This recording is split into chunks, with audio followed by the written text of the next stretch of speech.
So today we will be talking about logistic regression and how do we report the logistic regression. The basics for reporting remain the same as last time or as any study that we do. That is, firstly, we will describe the relationship of interest or the purpose of the analysis, no matter what test we are using. Then we will be identifying the variables that are used in the analysis, the dependent and the independent variables, and we will be summarizing each with the descriptive statistics. We will report how any missing data was treated in the analysis. We will mention the statistical package or the program that is used in the analysis. Now, coming to the particulars of regression or particulars of logistic regression, we will confirm the assumptions of the analysis, that whether they were met or not, and we will state how each was checked. It's a good practice if we do this. So, as mentioned earlier, also, the assumptions for each regression method or even for each test will be different, and they will be taken up by Marie eventually in her presentation, that what are the assumptions that we have to check for before proceeding with the logistic regression. Particularly talking about logistic regression, what we obtain is actually the odds ratio of the explanatory variables. So it is expected that you report the 95% confidence interval and the actual p-value for each of the explanatory variable that you have taken. Then we will report the regression model. So there are various guidelines for reporting regression model. The most commonly used being APA guideline, in which basically you mention the regression equation, which looks something like what Dr. Ashish Goel has already shared in the first presentation during our first session itself. But a lot of published literature actually skips this step also. So, but at the end of the day, it's always better if you actually report the regression model, especially if it is being used for any sort of prediction. Then, particularly if you're reporting, if you're including any tables, charts, or figures, you have to make sure that you don't include unnecessary tables, charts, or figures. And your tables, charts, and figures have sufficient information to address the following things. That is the overall evaluation of the logistic model. What is your logistic model? What kind of variables are present in it? What statistical tests for individual predictors you have taken? Then, if you have performed goodness of fit, so the goodness of fit test, as we have discussed in the last session, also there are many ways to assess the goodness of fit of a model. So, if you have performed a test to assess the goodness of fit, it would be expected that you mention the statistics for the same. And then an assessment of the predicted probabilities, that how do you interpret those and how robust they are. And what exactly do you infer from the predicted probabilities of your model. Coming to the article that we will be discussing today. So this article was published in NEJM. The title of the article is Cardiovascular Disease, Drug Therapy and Mortality in COVID-19. We will skip directly to the part which talks about statistical analysis, and we will now see one by one whether what kind of reporting they have done. So in the first line itself, they have identified the relationship of the variables of interest. That is, the primary analysis was an evaluation of the relationship of pre-existing cardiovascular diseases and the drug therapy, with the end point being in hospital death, while controlling for confounding factors including demographic characteristics and coexisting condition. So in one simple line itself, they have given us a lot of information. What is the independent variable? What are the independent variables? What is the dependent variable? And how they have handled how they have controlled for the confounding factors using the regression, using the logistic regression. They've also mentioned the potential confounding factors for which they have controlled for. In the next line, they give us the variable summary. That is, the categorical variables are shown as frequency and percentages, and continuous variables are shows as means and standard deviation. So this is pretty standard. We all know it. And supplementing the text, we will always have a table also, which will show us the means and the standard deviation for continuous variables and percentages and frequencies for categorical variables. Then they are talking about the statistical test of individual predictors, that is, independent sample t tests were completed and point differences with 95% confidence interval are reported for all the comparisons between the variables.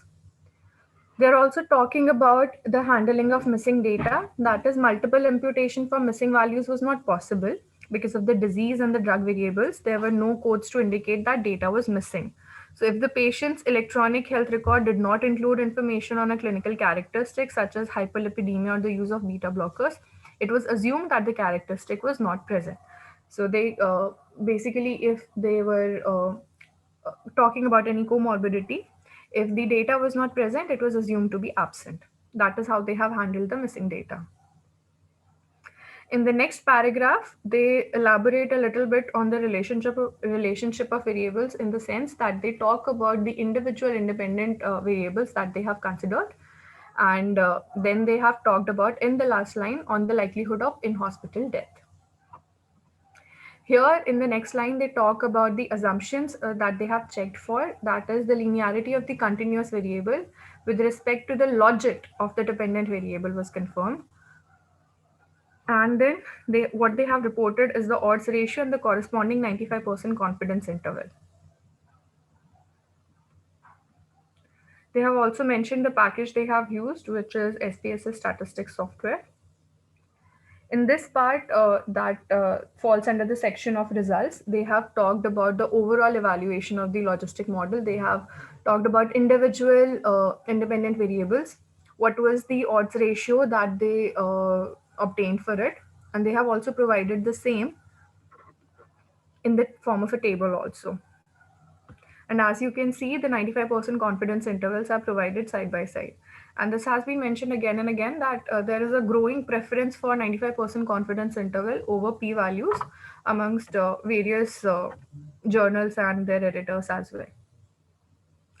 Lastly, they have performed additional analysis. So, not to go into the detail of this, but there's something called a tipping point analysis, which they have done to assess the potential effect of an unmeasured confounder. It was estimated that a hypothetical unobserved binary confounder with the prevalence of 10% in the study population would need to have an odds ratio of at least 10 in order for the observed associations for either ACE inhibitors or statins to have 95% confidence interval crossing the odds ratio for boundary of 1.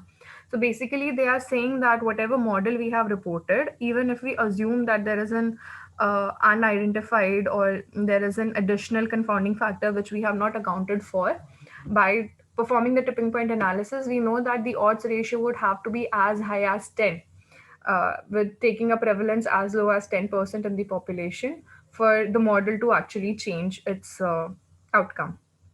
And finally, they have mentioned the overall inference of the model that they have drawn, that in this multinational observational study involving patients hospitalized with COVID-19, they have confirmed previous observations suggesting that underlying cardiovascular disease is independently associated with an increased risk of in hospital death.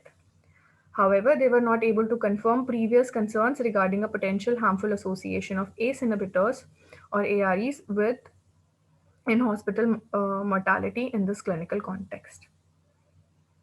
Thank you. Thanks, Dr. Shelja. Dr. Shelja, would you like to summarize in a nutshell the carry home or take home messages? Definitely, sir. So the way I approach reporting is, and the take-home messages that we should have is, uh, how would you like to read the article? Like, if you were not a author of the article, then how would you like to? What all would you like to know? So basic step remains same. Identifying the variables and establishing the distribution of the variables is important so that we can overall draw a meaningful inference. And if our data is, if the overall associations we are finding, they are not in line with the documented literature, we can probably explain that by assessing the overall distribution of the variables. Particularly talking about logistic regression, the things that we have to keep in mind while reporting is that we have to report the individual odds ratio for each of the explanatory variable. Firstly, we have to check for assumption. It's always good for check for assumptions. We shouldn't try to force a test on a set of data.